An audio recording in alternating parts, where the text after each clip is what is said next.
Do you need some practice identifying igneous rocks in hand sample and thin section? Well, then you're in the right place. Today is going to be a little different than my normal lecture style videos. I'm going to skip over all the lecture and just show you guys pictures of hand samples and thin sections and go through identifying the rocks and the minerals within those hand samples and thin sections.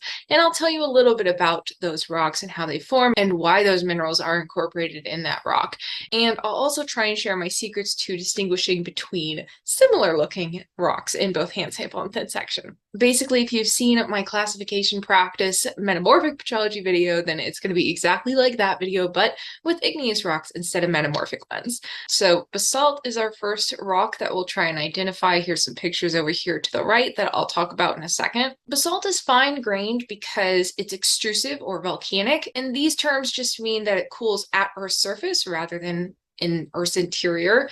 And when lava cools at Earth's surface, it cools very quickly because it's much cooler temperature than inside the Earth. And so when it cools very quickly, grains don't have enough time to grow large. They just nucleate where they are and they don't have time to grow. So it's just many grains nucleating, and that leads to more grains and finer grains. When a rock cools within the Earth, it has a lot more time for those grains that nucleated to also grow, and that leads to less grains and larger grains. And we'll talk about that with Gabbro. Gabbro is the intrusive or plutonic equivalent to basalt, aka the coarse-grained equivalent, but they're the same composition. They're both mafic, and that just means that they're 45 to 50% silica, so they're relatively low in silica compared to things like rhyolite and granite, which are much higher percentages of silica, but they're still higher in silica than ultramafic materials like comatite and peridotite. And we'll talk about all these rocks later in the video as well. Because they're mafic, they also are abundant in denser materials like iron, magnesium, and calcium, and they contain little alkalis like sodium and potassium, whereas felsic materials are the opposite. They contain a lot of alkali material, sodium and potassium rich, and they're poor in iron and magnesium minerals. Basalts contain mainly calcic plagioclase, which plagioclase is a feldspar, and calcic plagioclase is rich in calcium because there's a series of plagioclase feldspar compositions that can either be more rich in calcium or more rich in sodium. As you can see here on our little chart of felsic to mafic materials, the calcium-rich side of things is more mafic, and the more sodium-rich plagioclase is more felsic. And the other main constituent of the basalts is the pyroxene, which is usually augite is one type of pyroxene, and augite is specifically a clinopyroxene. And so augite is pretty colors under cross-polarized light in thin section, and we can see that in these pictures, and I'll put labels on these thin sections in just one second. But basalts can also contain more secondary or accessory minerals, such as olivine, quartz, hornblende, biotite, and hypersthene, which is an orthopyroxene, as well as feldspathoids. And feldspathoids are not feldspars. Feldspathoids are tectosilicates that resemble feldspars, but have different structure and less silica. And these include things like nepheline, sodalite, and leucite, and we'll talk about these later. So speaking of these pictures of the basalt thin section, we can see all the plagioclase last in both the plane polarized light and the cross polarized light. And they're just these little elongated grains that make up pretty much the ground mass of the basalt. And then the rest of the colorful stuff within there is the pyroxenes. And this, to me, I would have to do some turning and rotating of the stage really to get more specific, but I would just call that pyroxene, but I would almost lean toward that being augite. But again, I couldn't be totally sure until I were to go and rotate the stage and look at all the interference colors, etc. So if you guys do want to know about how to better identify minerals more specifically with thin sections, you can check out my optical mineralogy videos. I'll link the first one up to the top right for you. Basalts can also be porphyritic, meaning that they have a fine grain ground mass, as we can see in this picture, and then larger phenocryst or clast. But in this case, we have actually an amygdaloidal basalt where it had vesicles that filled in later by other secondary minerals minerals that weren't from the original magma. Rather, they precipitated later as maybe fluids flowed through the already cooled rock. These can be things like zeolite clay minerals or calcium carbonate minerals, or sometimes quartz even, I think. So these amygdaloidal basalts are pretty easily identifiable, but they're, huge xenoliths. There are two main chemical subtypes of basalt. These include tholeiites, which are silica saturated to oversaturated, and alkali basalts, which are silica undersaturated. And remember, this is still within the range of silica content that characterizes basalts as being mafic. And I actually talk about these two different subtypes of basalt and the whole chemistry of igneous rocks in my chemistry of igneous rocks video. I'll also link that up to the top right for you. And lastly, for basalt, like I mentioned a second ago, gabbro is the coarse grain equivalent for basalt. And there's actually a medium grain equivalent too that is sub-volcanic, meaning it cooled shallowly, not deep in the interior, but not at the surface. And that is Dolerite or Diabase. People call it different things. And so we'll talk about both of these now, starting with gabbro. Gabbro, again, like I mentioned, is coarse-grained because it's intrusive or plutonic. It cooled beneath Earth's surface. And it's also mafic, same composition, same abundant materials as basalt. Nothing changed except the grain size because of the way that it cooled, the speed that it cooled. Again, it's dominated by plagioclase, especially this sample here. Gabbro forms abundantly in oceanic crust. In fact, oceanic crust is made largely of gabbro because it forms when molten magma is trapped beneath the Earth's surface and cools slowly. So what's coming out of mid-ocean ridges and cooling at the surface, that's basalt. But what is just below that and cooling, that's gabbro. So gabbro makes up a lot of that crust.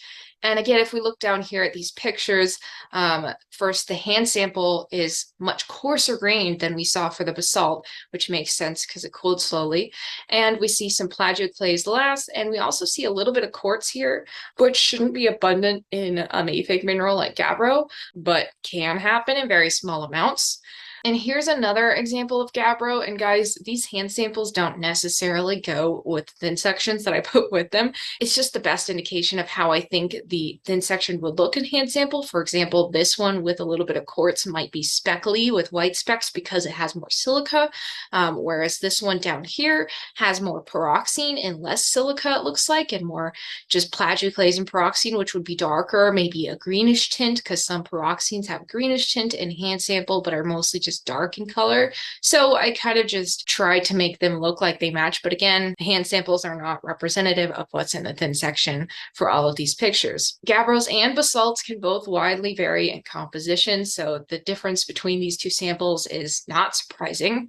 But to get more specific, if we see certain minerals are dominant in certain rocks, we can put a mineral name just before the major rock name to get more specific with the name. For example, this we would call hypersthene gabbro because it's dominated by hypersthene, which is an orthopyroxene. So it's just pyroxene and plagioclase, as you can see by the plagioclase last.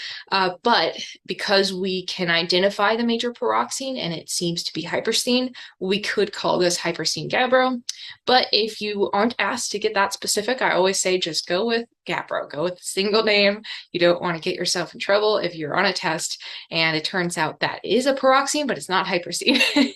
Next, like I mentioned, we have Diabase, which is also called Dolerite, which is the medium-grained equivalent or sub-volcanic equivalent of gabbro and basalt. So kind of in between these two, in between volcanic and plutonic. It cools very shallowly. And so yes, it has the same exact composition as what we were just looking at. It's mafic, it's abundant in the same materials. In this sample, we see plagioclase intergrown with pyroxene. These cool under basaltic volcanoes like mid-ocean ridges moderately quickly, so not immediately like at the surface and not super slowly deep below the surface. And that's why they end up with medium grains. And they often form dikes and sills where they come up through fractures. And like I just mentioned, the moderate cooling rate allows for small but visible crystals to form. Next, we we move to the other end of the spectrum. So instead of mafic, we're now all the way over to felsic, because I kind of wanted to do the two end members. Well, I guess ultramafic is the end member, but I wanted to do the common end members before we get to the intermediate stuff, so the intermediate stuff makes more sense. So the felsic end members are rhyolite and granite. Again, they're the same composition. It's just a matter of where they cooled and their grain size. Rhyolite is the fine grain equivalent of granite because it's volcanic, it cooled at Earth's surface and fast, and so the grains didn't have a lot of time to grow. And it's felsic, meaning it has over 63% of silica, so it's got a lot of silica. It's also alkali rich and ferromanganese mineral deficient. And because it's felsic and has all these light colored components, these rhyolites and granites also are lighter in color than mafic materials like basalts and gabbro. As you saw on all the previous slides, the basalts and gabbros are pretty much black. There was one that was kind of speckly that had more silica in it, but they're dark because they have all the ferromanganese minerals, and rhyolites and granites do not have those, and they're very light in color typically, as you can see by these examples down below in hand sample, and I'll show some samples as well of granite. And so that's just an easy way to immediately know kind of what side of the spectrum you're looking at is just by the lightness or darkness of the color of the rock. So common minerals in rhyolite include quartz, sanidine. Sanidine is just a high temperature equivalent of K-spar, potassium feldspar. It's what makes granites and rhyolites this reddish or pinkish color.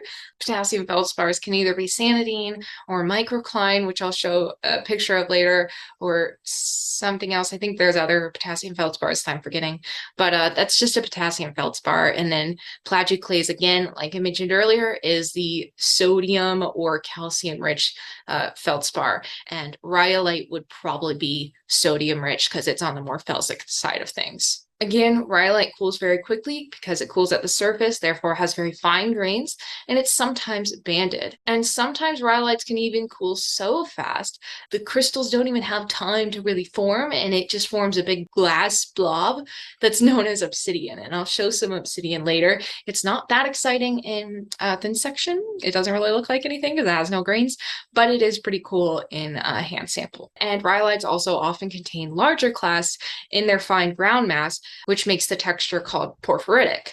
These larger clasts in the finer ground mass just mean that those crystals nucleated and began to grow before the lava was erupted out of Earth's interior and cooled at Earth's surface. So these things began to grow slowly within Earth, and then once the lava was at Earth's surface, it cooled quickly and trapped those larger grains within the finer ground mass of the very fine grains that cooled at the surface. Because these are somewhat altered, I can't really tell what these grains are. I can tell that this one, which is the same as this and cross-polarized light, has, you know, somewhat well-defined crystal faces, so I wouldn't call that quartz, even though the colors match potentially quartz. I would probably call this some sort of like altered feldspar, but I can't tell if it's sanidine or plagioclase. I'll show you better pictures of those feldspars in future slides, such as this one. So now we're moving to granite.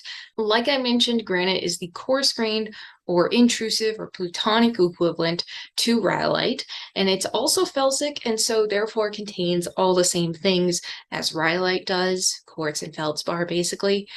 It's just coarser grained. So just like rhyolite, it contains quartz, K-spar, potassium feldspar, and plagioclase as its most common constituents. As you can see here, though, this thin section shows that microcline, this cross-hatched grain here, is the K-spar or potassium feldspar rather than sanidine. I will show you a picture of sanidine in thin section. It does not look like this in a later slide. And you can also see the abundant quartz within the entire thin sections here. These are just the black and white speckly things that if you turned the stage of the microscope, you'd see them kind of flicker and sparkle and just going in and out of extinction, black and white, black and white.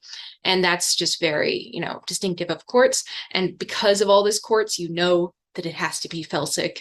It could not be a mafic rock. So this is a pretty telltale sign of a felsic rock. And then the coarse grains is a pretty telltale sign of granite.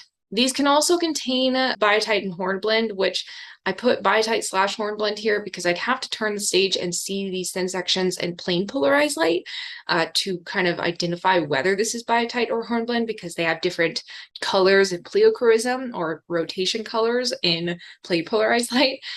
So that would be helpful for this identification here. And then lastly, there's this colored material that has these interference colors that are very bright, and some areas they're pinky, which made me think originally augite, which is a pyroxene.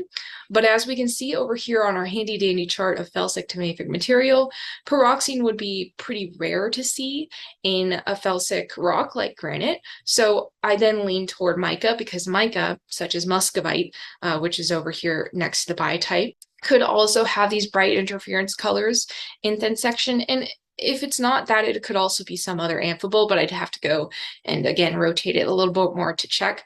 But again, you guys just kind of use your common sense when you're going through these. If you see bright colors and you think it might be pyroxene, just check your math. You know, if there's abundant quartz around it, it's probably not, because it's probably felsic.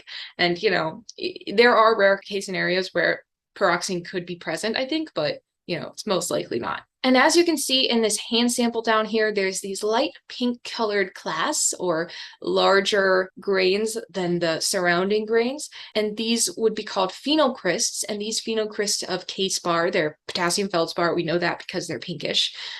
These would have cooled earlier in the crystallization process, therefore becoming larger.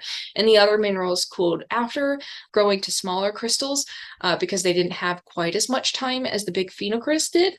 But they're still coarse relatively, because it's still cooled beneath our surface and as a granite. Next, we have syenite, which, other than in my Igneous Petrology class, I've never seen in real life, or if I did, I didn't know that I was seeing it, but I have to discuss it because it is one that they like to trip you up on, because it's a weird one. Basically, it's a coarse-grained, intrusive, or plutonic rock that's relatively intermediate in terms of its silica content. It contains anywhere from the mafic boundary, which should be around 55%, but on this graph it looks a little lower, so maybe like 52 to 55%, to the boundary for felsic material, around 63%. And as you can see by the hand sample, it looks superficially like granite.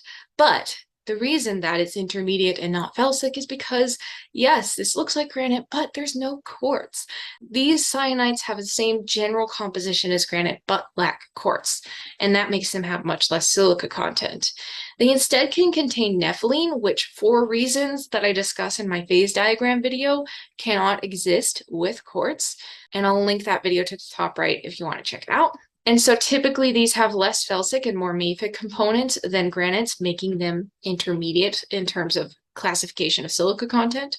And you can see over here, I tried to identify the minerals. They're somewhat altered, but I'm pretty sure this lath here is probably a feldspar. And then you've got some nepheline, or what I think is nepheline. Nepheline should be a little bit more blocky than lathy, I think. So the elongated grains should be feldspar. The more blocky ones might be nepheline. And then, of course, the colored ones are either amphiboles or micas, like hornblende, biotite, etc. And lastly, the extrusive equivalent to syenite is trachyte, and so it's just finer grained, but same general composition as syenite. Next, moving to a slightly more common rock, or at least what I have found to be more common, is andesite. Andesite is an intermediate rock in terms of silica content between mafic and felsic, and it is fine-grained and therefore extrusive or volcanic. It cools at Earth's surface. As you can see in the hand sample below, it's very fine-grained, except for a little bit of these larger clasts in the finer ground mass. And you can see this thin section here is dominated by phenocrysts of plagioclase, so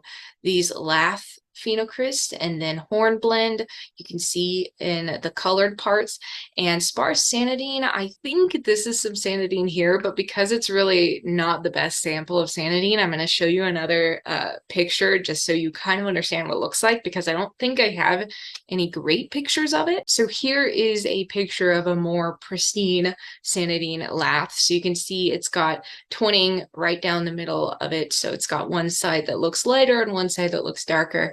And the plagioclase is more liney rather than just the one twinning plane in the center of the lath. And then over here, we can see the occurrence of some opaque rims along the hornblende grains, and these just imply late-stage magmatic oxidation. And so I just wanted to show this so that you know it's more than just identifying the rocks with these thin sections. You can also tell about the magmatic history of, where that rock cooled in, the magma chamber, or, in the case of extrusive rocks, the lava flow, and kind of what was happening before it erupted out of whatever volcano it erupted from, because you've got class that started to cool before that. And so it can tell you a lot about kind of the evolution of that volcanic or magmatic activity. And that's why, these are really important rather than just passing an igneous petrology test. Next, we have diorite, which is the coarse-grained equivalent of andesite, which we just looked at, which makes sense because it's intrusive or plutonic, therefore it cools underneath Earth's surface, and therefore it cools slowly enough to have coarse grains, as we can see in both the thin section and the hand sample over here. And it is therefore intermediate in composition, the same exact composition as andesite, as a coarse-grained rock instead of a fine-grained one. It's dominated, just like andesite would be, by plagioclase feldspar, biotite, hornblende, and/or pyroxene.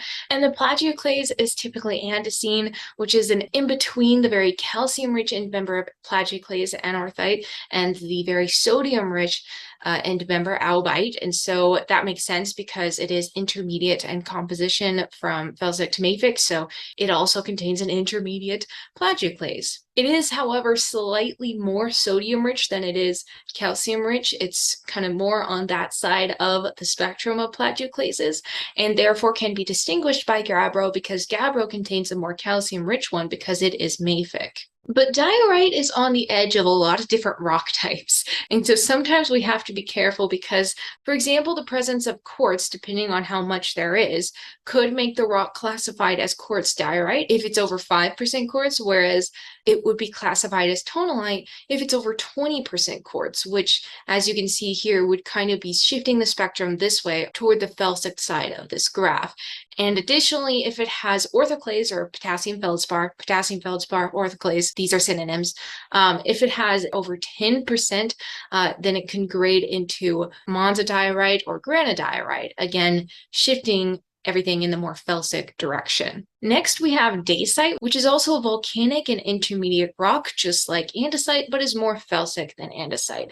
It is fine-grained because it is volcanic or extrusive, and again, intermediate, so similar composition to andesite, and we can actually see over here to the right, it looks very similar to andesite. And its major components are typically plagioclase, augite, a clinopyroxene, instatite, which is an orthopyroxene, and Syenite, the high-temperature case bar, and quartz and biotite and hornblende. A good way to distinguish dacite from andesite is that it's typically slightly lighter, again indicating that it's slightly more felsic or silica-rich in composition, which is why it lies on the felsic side of andesite on this graph. And here we can see granodiorite is the plutonic or coarse equivalent to dacite, and this has a lot of plagioclase, augite, basically the same composition again, but more coarse-grained. Next, we have potentially my favorite, which is peridotite.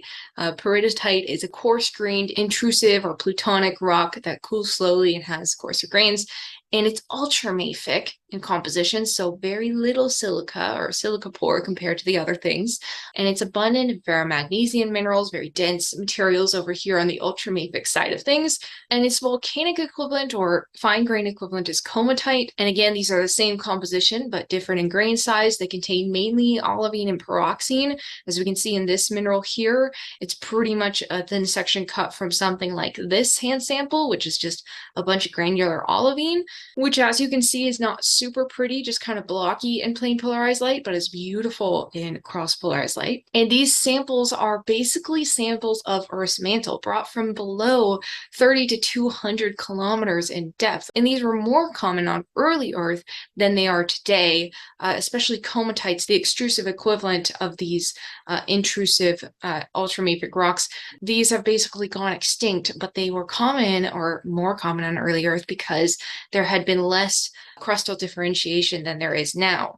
Crustal differentiation and just things becoming more felsic over time is something I talk about in my silicate magmas video. I'll link it up to the top right if you want to check it out. I also talk about that in some of my Io videos about the moon Io because it may have ultramafic material, which is odd, but anyway. I'll move on. I just think this is really cool. Next, as promised, we have obsidian, which is the glassy equivalent of rhyolite when rhyolite cools so fast that grains can't even form. So obviously this is an extrusive or volcanic rock, cools very quickly, and lack of grains, just forms a big glass blob because it cools super quickly, and it's typically felsic. It's basically pure silica, and you might be asking, why is it black in color? Because pure silica is glass. It's what we use as glass, and it's clear. But the black is just because of impurities within the mainly pure silica. Sometimes it can even contain phenocryst that started to crystallize before the eruption, and it's commonly found within the margins of rhyolitic lava flows. And another thing that helps to identify obsidian in a hand sample, if it's not already distinguishable enough, is that it breaks conchoidally, so it doesn't break along, well-defined crystal faces or cleavage planes. It breaks in a glass-like way because it's glass and it doesn't have grain boundaries. Next, we have pumice, which is also glassy, believe it or not, but it's vesicular glass, and it's also extrusive and volcanic, that therefore it's, glassy. And it's felsic. It's over 63 to 65% silica, and it's classified as hypohyaline, and it's highly vesicular glass. It sometimes contains plagioclase, hornblende, or biotite phenocrysts, and it forms when lava erupts and immediately comes into contact with water. And then the water causes it to cool so quickly that it traps gas bubbles that are from trapped volatiles in the magma, and that then traps the vesicles within the cooled rock, and it becomes vesicular, and that's why it's so light. If you pick up pumice, it's very light because of all the vesicles. They're just air bubbles, and so it's not a dense, solid obsidian glass. It's bubbly glass. Scoria, although superficially seeming similar, is actually pretty different. It's also vesicular glass. It's also extrusive or volcanic. It cooled at Earth's surface, but it's intermediate to mafic in composition, containing around 45 to 63% silica rather than felsic, containing over 63. And it's typically dark reddish to brownish in color and may or may not contain phenocrysts. And in contrast to pumice, scoria has a specific gravity over 1 and therefore sinks in water. Pumice floats on water, and there's actually small islands of pumice in the ocean, which are pretty freaking awesome. But scoria sinks in water, so it cannot form those islands. But the vesicles in scoria do have a similar story to those from pumice. They form when the gases that were dissolved in the magma become trapped as the rock cools extremely quickly at Earth's surface, and scoria is typically associated with the tops of lava flows. So if you're ever looking at a lava flow and you see that there's vesicles, more so in one direction than the other, then that's probably the top of the lava flow is the one that's more bubbly. And that can be helpful because sometimes rock layers turn over or turn on their side or turn every which direction after they're deposited. And so it's really difficult to know what side is up or down. Second to last, we have anorthosite. Anorthosite is a coarse-grained, intrusive or plutonic rock that's dominated by plagioclase feldspar. And I put here intermediate question mark because it kind of depends on its secondary constituents, which can be pyroxene, ilmenite, magnetite, or olivine, to kind of define it as mafic versus intermediate. But because it's calcic-rich plagioclase, it does lie on the more mafic side of things than it would on the felsic side of things if it were, say, albite, which is the sodium-rich end member of plagioclase. So this is calcic-rich plag, and it can contain up to 10% of these other minerals. And I say secondary here, but I mean accessory, sorry. Secondary typically means after formation, some sort of secondary process, whether it be chemical weathering or some sort of transformation. I don't mean that here. I meant to say accessory, so other minor constituents of the rock. And one calcium-rich plagioclase variety called labradorite is commonly present in anorthosites and often causes this opalescence type of sheen on the rock called labradorescence, just because of the atomic arrangements, and it makes it look really, really cool. This is not the best picture of it, and often it's really hard to see unless you're kind of moving around the rock in front of you, but it can look like this rainbowy, kind of bluish tinted thing. It's really awesome. Lastly, we have tuff. Tuff may look like pumice or something, but it's not the same as pumice. It's not as vesicular and it's not all volcanic glass. It's actually just ash grains. It's amalgamated ash. And this is an extrusive or volcanic rock, and it can go anywhere from mafic to felsic. It's just depending on, where the ash is. Typically, I think if you were to look up whether tuff is felsic or mafic, they'd say felsic just because ash is more common in felsic eruptions where they're more explosive, but there can also be basaltic tuff, which is, in its definition, mafic. And this can contain plagioclase, clinopyroxene, and orthopyroxenes. It's just the ash of a basaltic eruption that becomes lithified into a rock after it deposits. And same with felsic tuff. This can contain volcanic glasses and lithic fragments, other, constituents that were in the felsic ash that are just an amalgamation of the ash grains formed after explosive eruptions ejected the ash, deposited the ash around the volcanic vent, and then lithified it into a rock, which is called tuff. If you guys want to check out a similar classification practice video with metamorphic rocks, which I think are the coolest because they're the most pretty colors, you can check out that video. It'll pop up right here any minute. And also I have an igneous rock textures video as well as a whole igneous petrology playlist that you can check out. That video and playlist will also pop up here any second now. And if you want to have access to any extra or early content, you can press join down below to support me as a channel member. I would greatly appreciate that. But if you're not able to, I totally understand. You can still press the like button for absolutely free, and I would love that as well. And as always, if you want to check out the major references I'm using to make this video, as well as any helpful resources for finding thin section pictures or hand sample pictures to practice with, I've linked some down below in the description box, and you can check those out. And yeah, thank you guys so much for watching, and I'll see you guys next time. Bye.